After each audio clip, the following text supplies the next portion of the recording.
Welcome, everybody. This is ESPN Esports. Thank you for watching us on Twitch. This is Coach's Corner. Every Monday at 1 p.m. Eastern, we pick a coach from around esports and talk to them about their philosophies and strategies to bring their players and teams to success and world championships. Today, VALORANT is the focus, and we're talking with a team who's been very successful as of late, including taking down the Pulse Invitational, one of the more recent major tournaments in North America in VALORANT. I'm talking about Gen.G and their coach, Blank, joining us now from the great state of Tennessee. Blank, thanks for being here.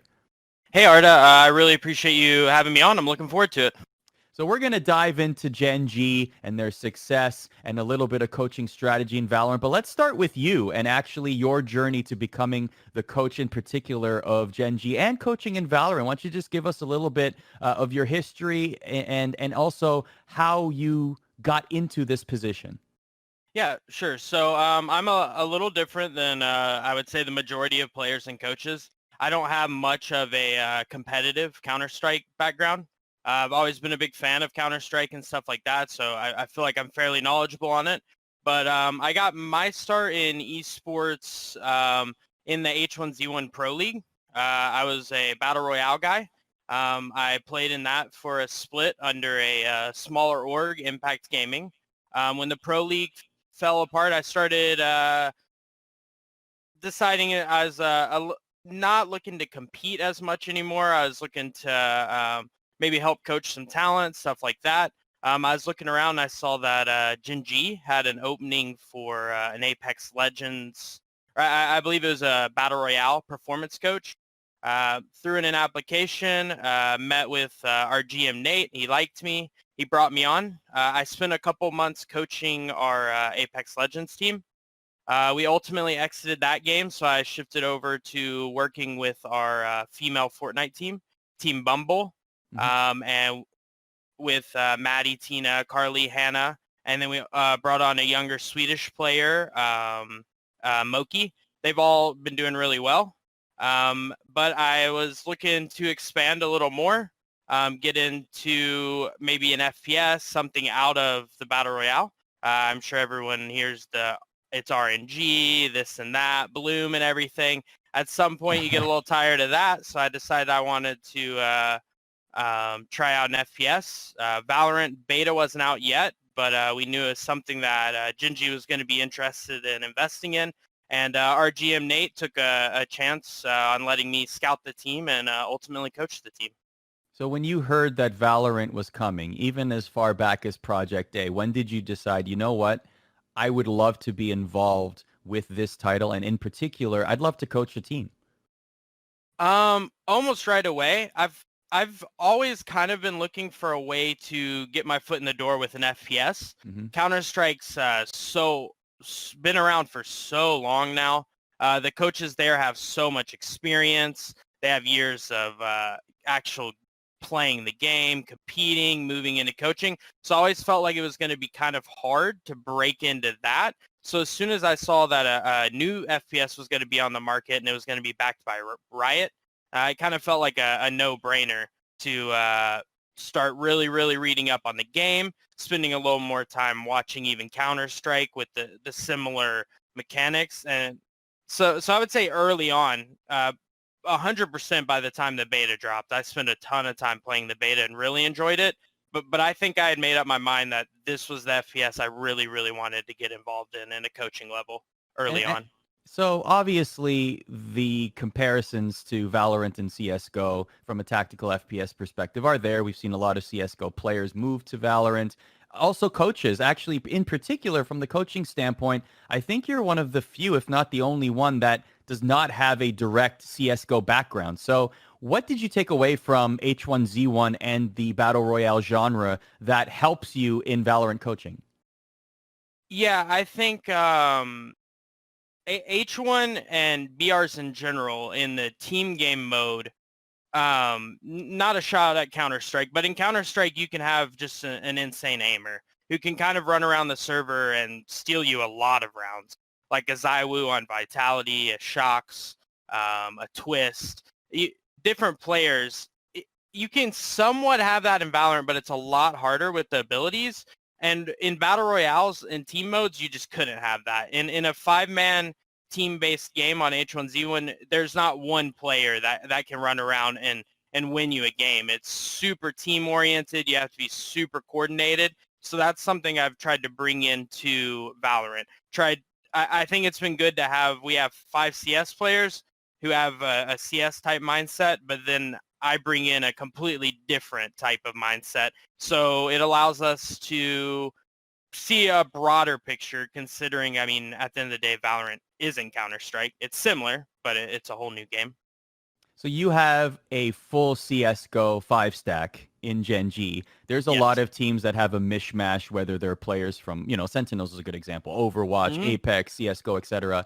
How would you compare that? Like, do you feel like having players on a team from different backgrounds is an advantage, a disadvantage? Are they bringing things from their own FPS titles that might benefit the Valorant team? Like, how do you adjudicate or analyze a 5-stack from one title versus a mishmash from different titles?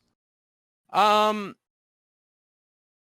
think it's good to have a core of CS players, since ultimately the game is closest to that. But I think it's valuable to have Overwatch players and different players that come in with a little different idea of what their core mechanics are and how to go about playing the game. A small example is in Counter-Strike, you don't run and shoot. It's a no-no, right? And our 5 players on our team are slowly adjusting to starting to like move and shoot a little bit. Whereas you'll see players like Sinatra and some of the Overwatch players, they're used to jumping, running, flying while they shoot. So they have no issue with that. I think it's good to have a range of different games so you can kind of view it with your own lens instead of strictly a CSGO lens. Mm-hmm.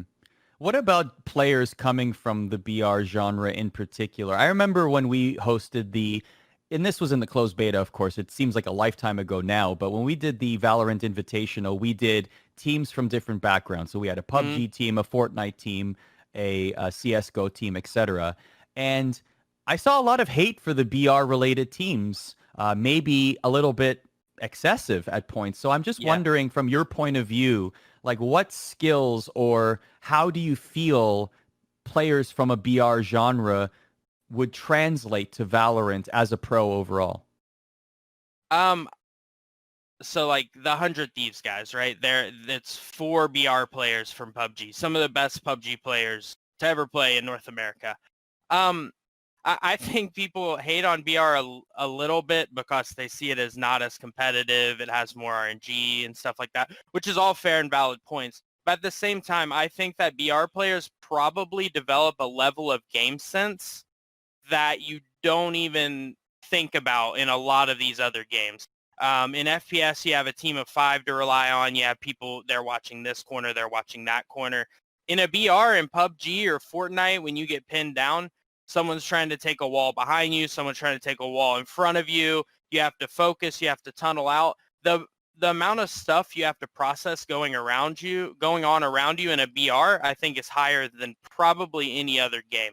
And I think that's a huge asset to bring into Valorant, where it's not just smokes and flashes anymore. It's slow orbs, walls, Phoenix flashes, everything. You have to process all of that, use what you see on your screen, and translate it into useful communication or making a play off of it. So we encourage everybody in chat to send questions. Just type them in chat. I'm monitoring for the next half hour while we have the coach of Gen.G Blank with us here. This transitions to talking about the team now. This is a good question because Gen.G's comms, this is a team full of French Canadians. Typically, they're speaking in French in-game.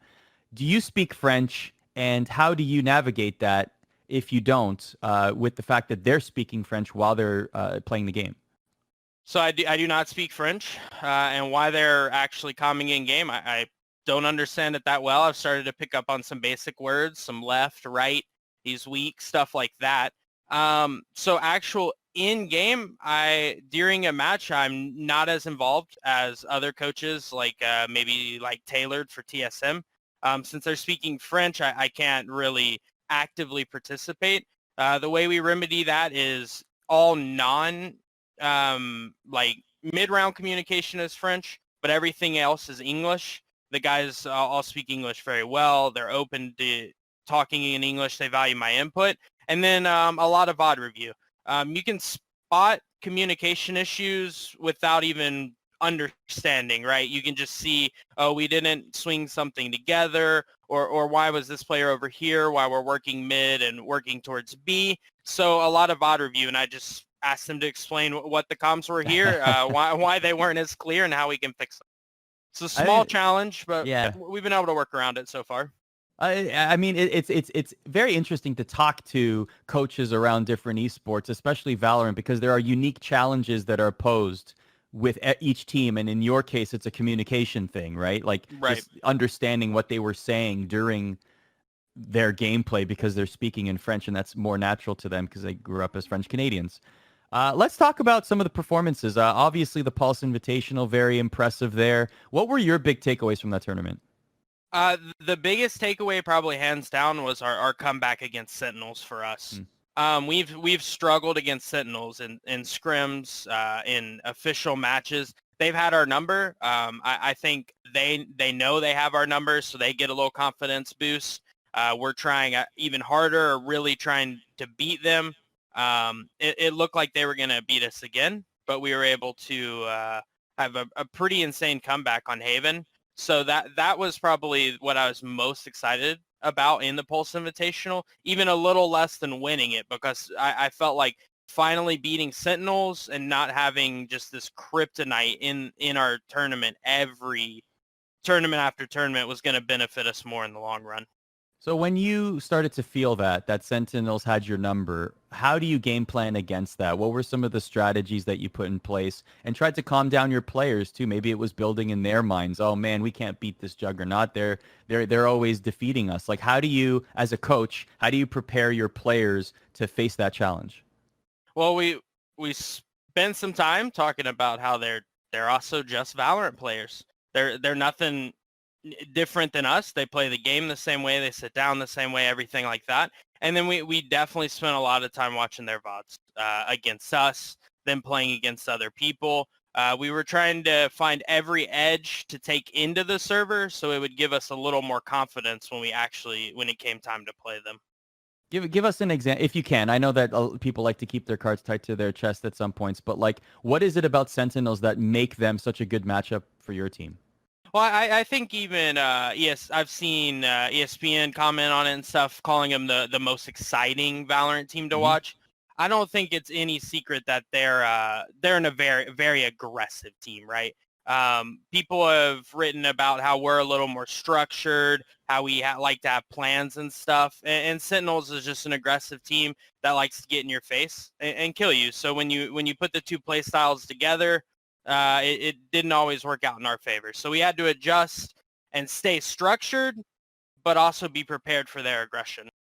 Listen, I'll come clean, Blink. I find them very exciting. I think the Odin has something to do with that. I think Sinatra is leading the way in the Odin meta. And I will admit, I love that because I don't have any aim. So the Odin's my perfect gun when I'm playing down in bronze. So thank you, Sinatra. I'll just leave it at that. But there's no shame in that. My players called me a little bit of a Sinatra fanboy when he first moved over.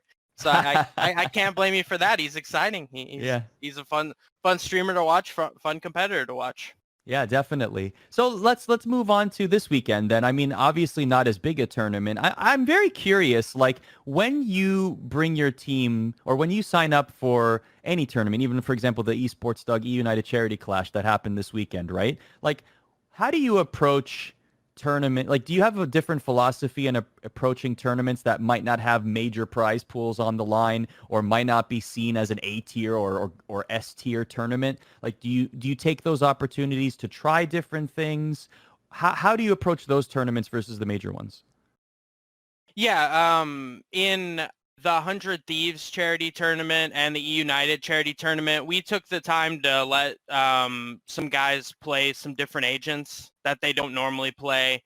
We played some different comps and stuff like that. We've been practicing a lot, and we've developed some new comps and strategies and stuff. So we don't want to necessarily reveal all of that in the E United charity clash. So yeah, we take it a little lighter. Try to not really exhaust ourselves as much as, especially right before the next ignition tournament coming up. So we definitely have different strategies for different tournaments. But for the most part, when we enter a tournament, our goal is to win it.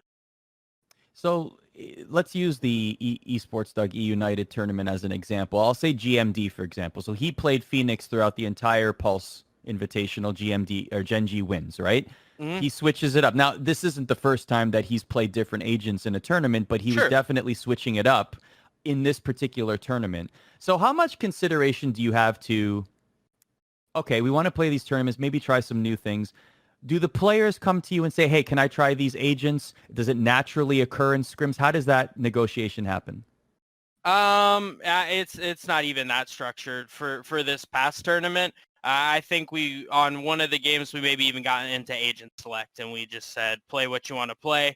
It was not like we always cycle through. People get to play different agents. And then we have like poor Michael. He plays Cypher 24/7. If you watch him in ranked, he's on Cypher. I feel like in Spike Rush, he's on Cypher. So like this tournament, we were like, let's put him on Phoenix. Let's let him flash people and run at people for once, right? Instead of just sitting back and everyone running at him. So it's less about like trying maybe something we want here and there, maybe on an agent.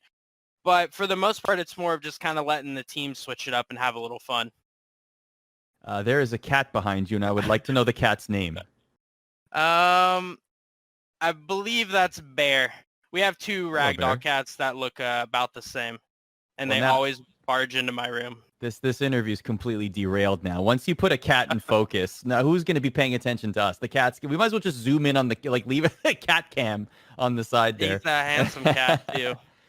What do you make of? Yeah, look at her. Look at that cat. Beautiful. What do you make of the different comps that we're starting to see? I know TSM, for example, experimented in major tournaments with Sageless comps. First on Ascent, we saw it on Bind. Let's start with Sage. Like, what is your opinion of Sage as an agent? At one point, it was a must-have, and now we're seeing teams experiment without Sage. What is your opinion on Sage? I think Sage is super valuable. Her wall, her slows, it just instantly shuts down and execute like on the spot. Her res can win you a round every couple of rounds. I think she's super valuable. I think right now you can play a lot of different agents because a lot of teams will build a default or a style of play around the agents they're used to seeing. So if you just swap out a Sage for a Raze or something super aggressive, your entire default's kind of blown up because you're playing your defense expecting them to have a Sage and do this and that, and then all of a sudden the normal spot you like to play is getting grenaded and satchel. So I think the meta right now, you're actually seeing more and more agents brought in because it just allows creativity and different types of executes. I know that Riot said that they endeavor to add 6 agents a year in accordance with their episodes. How many of or would you like the next agent to be a healer? We only have one healer in the game, or a healing of others, not self-healing. Sure. Would you, how many healers would you want in the game?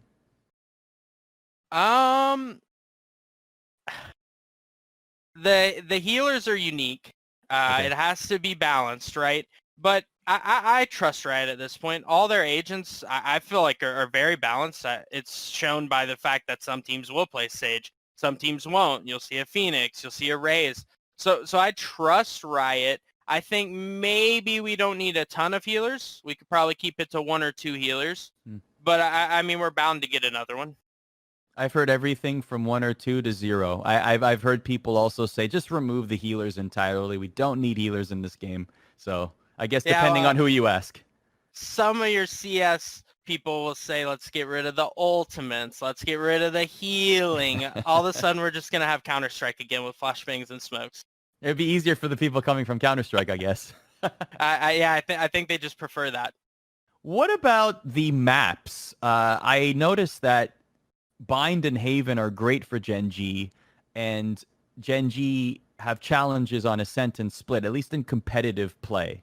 So when you look at those stats, well, first of all, do the stats matter to you? And if they do, what do you do to game plan that to improve that? If we're doing poorly in tournaments and we're doing poorly in scrims, There's no sense in pretending like it's not an issue to make us feel better or anything like that. We know we've been struggling on Ascent pretty heavily. So we make sure to schedule Ascent in every scrim block. We spend a lot of time watching our own VODs. We spend a lot of time watching other teams' VODs, stealing strats, stealing comps. We use all our resources we have available to improve on Ascent. With 4 maps and a map pool right now, you can't afford to have a weak map. How much of this is a copycat game? I mean, you mentioned, trying out TSM Sageless comp. They used it to success. So when you see these comps, even around NA or around the world that are successful or something that you maybe hadn't thought of or hadn't tried before, how much of that do you take in and say, okay, let's try that for my team? How much of, like, more generally, how much of Valorant is a copycat structure? So I think maybe 50-50. There's an important line. You want to copy the things that work well, but you don't always want to be the team copying the team that's innovating, right? Because you're always going to be one link behind. Like if TSM comes up with a good comp that works and then you take it, it's going to work for a month or a couple of weeks. But then a month later, you're taking TSM's next comp.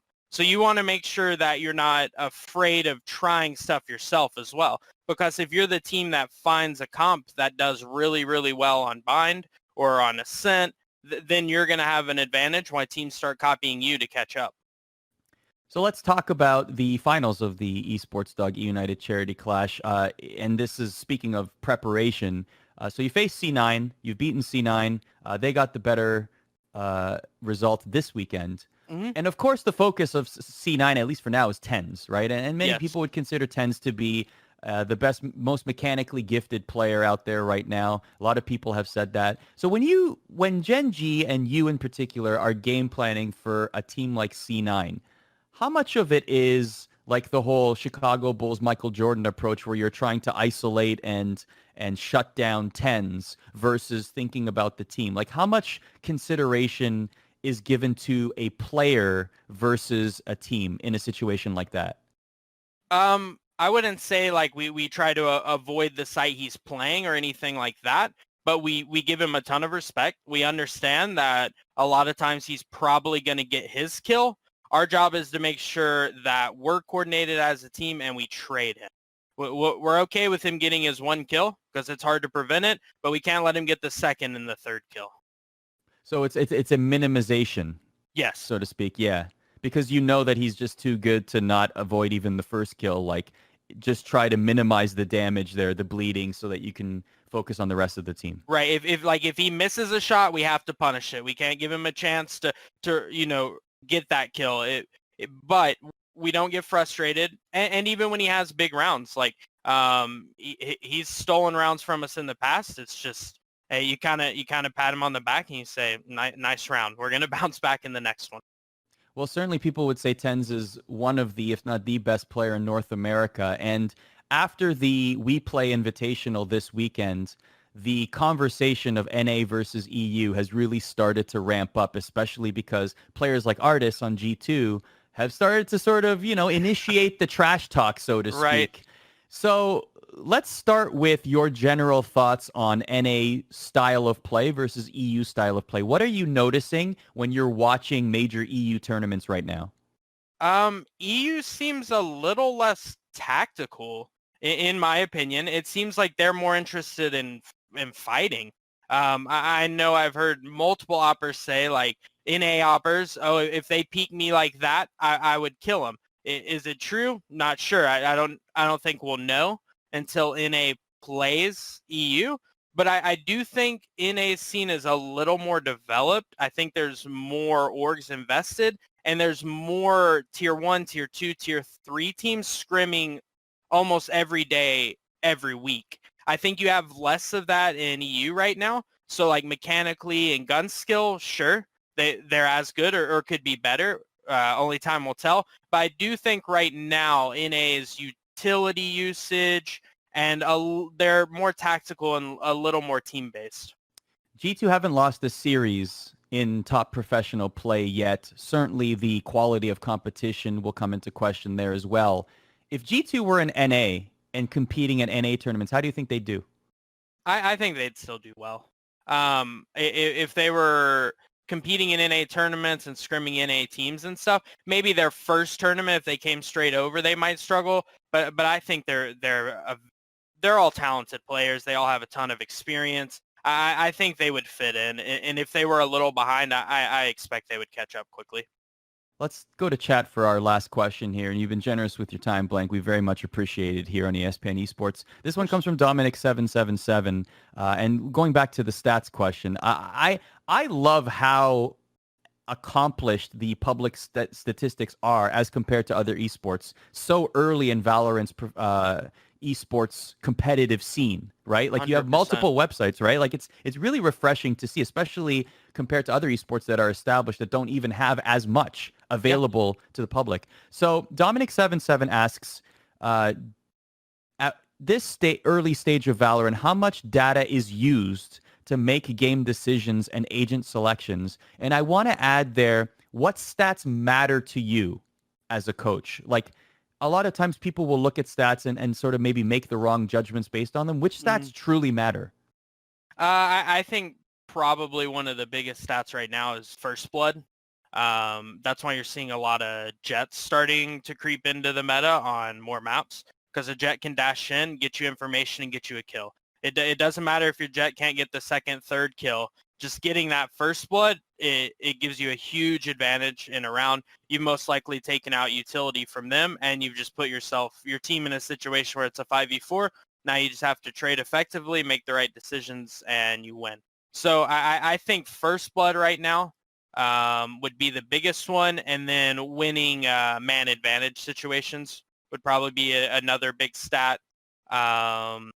As we see more and more maps played and stuff like that, it'll be valuable to see what map favors CT versus T side. But I think that's going to change a lot in this game based on your comp as well, if you're running a more aggressive versus a more passive comp. So I wouldn't say that stats are used heavily right now for agent selection and side selection and stuff like that. But as our stat pool gets deeper and deeper, and these sites and people keep adding to what they already have out there in this space, I think they'll become more and more valuable. And I know like we're starting to try to build our own internal stats. I imagine other teams are as well. So you'll see more and more of it start factoring in, whether people realize it or not.